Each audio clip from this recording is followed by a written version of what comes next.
So the question I think to ask when looking at the college football playoff rankings, the week 2 bracket, if you will, is who has the best chance to beat Ohio State? And I'm sure you have an answer. I have an answer. If you missed the reveal, your top 4 teams are Ohio State, Indiana, Texas, and Bama. And then the matchups, potential matchups, the 5 seed Georgia against the 12 USF, the 6 Texas Tech against the 11 Miami, the 7 Ole Miss against the 10 Texas, and the 8 Oregon against the 9 Notre Dame. I know my answer. I know the team that could beat Ohio State. Who's your team?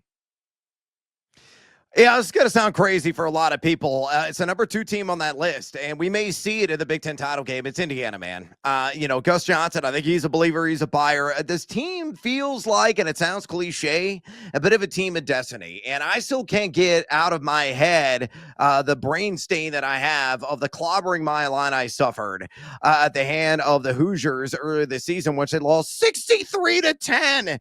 In Bloomington. I want to remotely close, and I endured it because I'm a masochist, very clearly, and I endured the pain of that. But you look at all the advanced data, Sammy, and they're number 1 in the country according to PFF in offense efficiency, number 2 in the country in defense efficiency, and that's the thing that a lot of people gloss over. Of course, it's all about Fernando. And obviously that outstanding receiving core, got some terrific running backs there. They can really move the chains consistently, but they got a ton of ball hawks, and they can fly all over the field. Now, I will say this, Penn State, that offensive line, had their way on the ground against Indiana.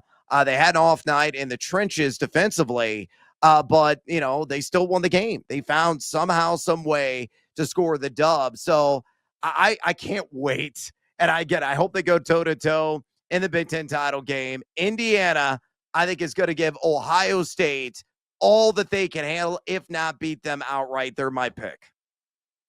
We'll see that matchup likely first, too, in the Big Ten championship game, and then maybe we see it again in the college football playoff. I can't wait to see the final bracket, but it is worth entertaining this current bracket.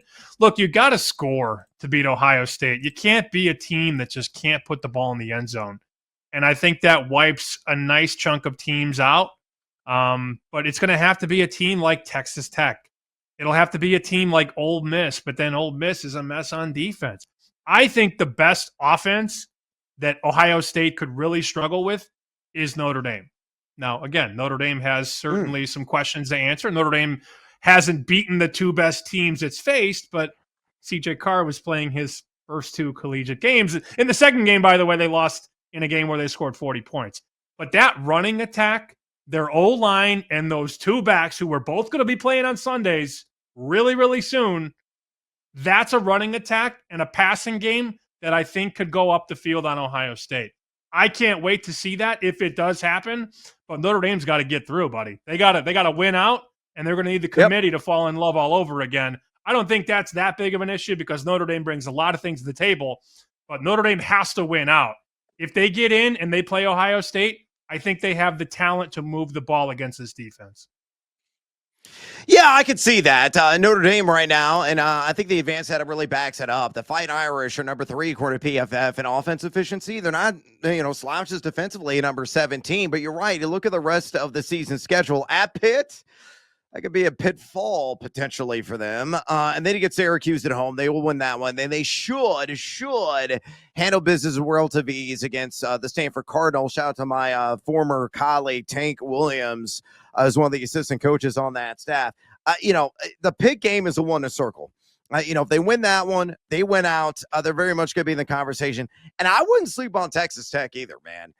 What really astounds me is that Texas Tech, no matter what advanced metric or analytic you're looking at, I mean, they're like top 5 universally in a multitude of defensive categories. And again, at Pro Football Focus, they are number 1. Texas Tech, a team that forever didn't play an ounce of defense, are suddenly number 1 in the nation. Is Grant McCausland also coaching that team on the gridiron? It's crazy to me that Tech is leading the way in defense efficiency there at Pro Football Focus, and they ain't too shabby either offensively, evidenced by the trouncing they issued to BYU last week. So that's a team at number 6 in the college football rankings I wouldn't sleep too hard on. I think a lot of people really haven't watched a whole lot of Texas Tech this season, but they got ballers, ball hawks, guys can wrap up dudes, guys can get separation on the other side of the pill. They got balance, and that's exactly what you got to have to make a run in the college football playoff.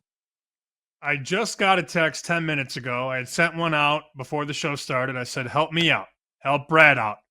Send me lines for the projected first-round games. And I got that text 5 minutes ago.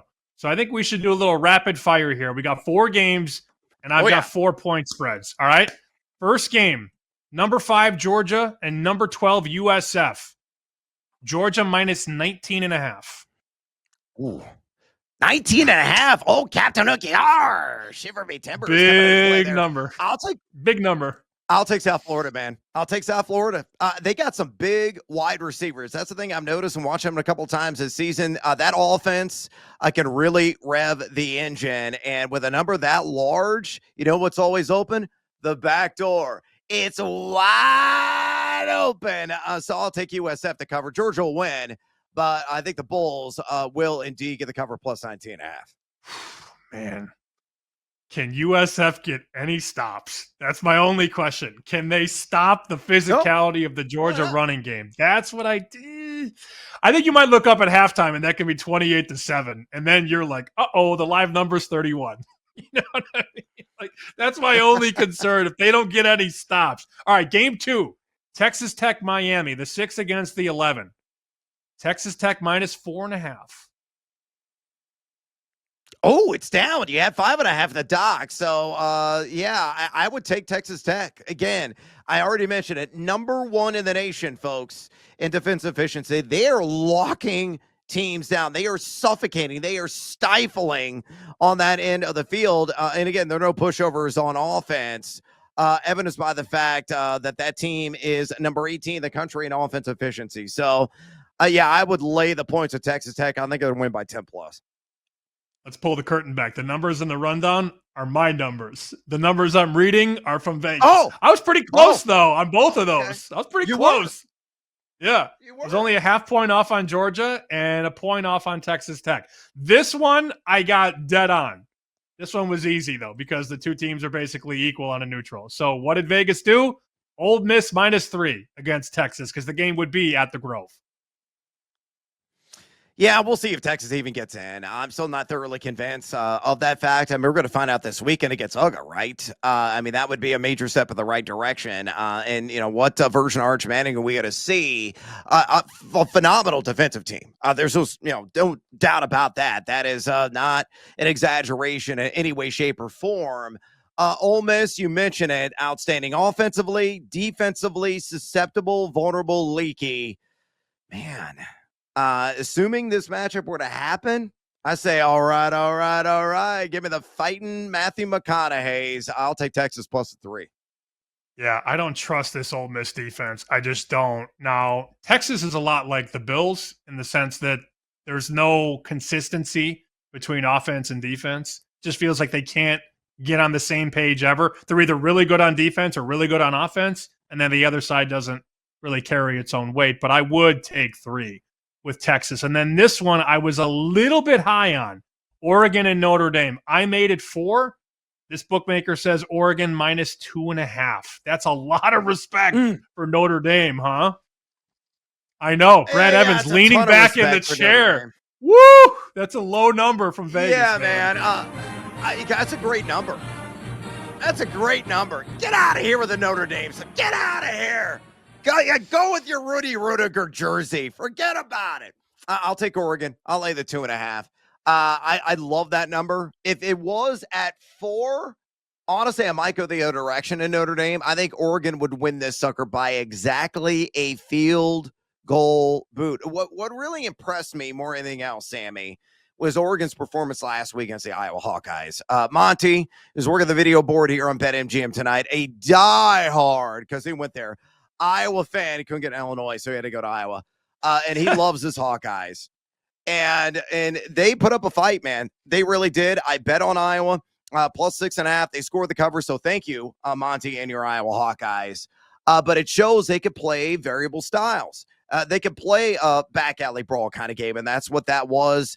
in the cold rain and some of the wet snowflakes that were flying in the sky there at Iowa City. But yeah, man, at 2.5, I got to go with the Ducks, man. They will not turn into Fogwa against Notre Dame. That's a low number. I thought I was being fair to Notre Dame. I guess I wasn't. And I just went to bat for Notre Dame, saying that they could go up the field against Ohio State. So we shall see. Speaking of Notre Dame, they have a weird game at Pitt, which you sort of alluded to, called it a pitfall. Yeah. Here's the Panthers head coach, Pat Narduzzi, when asked if Notre Dame was a must-win game. Do you feel like this is a must-win for this team when it comes to the Absolutely not. It is not an ACC game. I'm glad you brought that up. It's not an ACC game. I gladly get beat 103 or 110 to 10 in that game. They could put 100 up on us as long as we win the next two after that. But again, our focus is on Notre Dame and getting as many wins as we can. Did he say he didn't care if they give up 100? I would care if I was the head coach of Pitt and they gave up 100. Yeah, that's an outlandish statement to make. Yeah, he should be skewered for that because there was just a lot of travesties that occurred in that one soundbite. Give it up 100. Yeah, I don't care. They're not a conference divisional opponent. We don't care about Notre Dame. It's Notre Dame, bruh. Everybody cares.